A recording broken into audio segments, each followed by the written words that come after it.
The Korean government held a second public hearing in Seoul Friday ahead of new negotiations with the United States about the two countries' free trade agreement.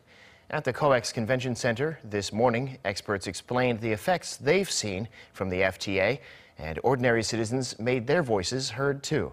Our Kim Hyesung was at the venue and filed this report.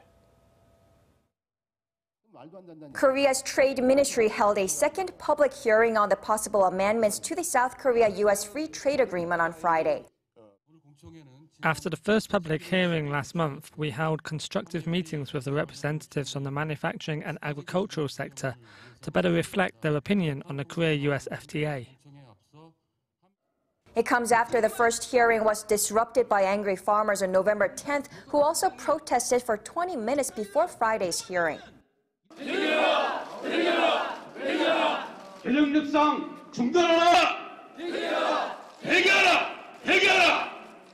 Before the 15-member panel meeting got underway in earnest, trade experts unveiled their economic feasibility studies.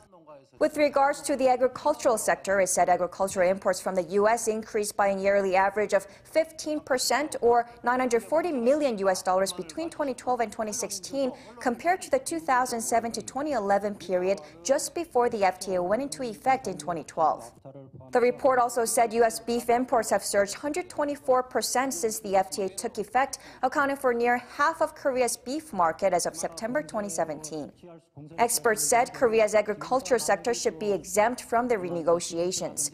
As for the manufacturing sector, Korea's exports to the U.S. saw a surplus mostly from the automobile sector, while steel and petrochemical exports dropped.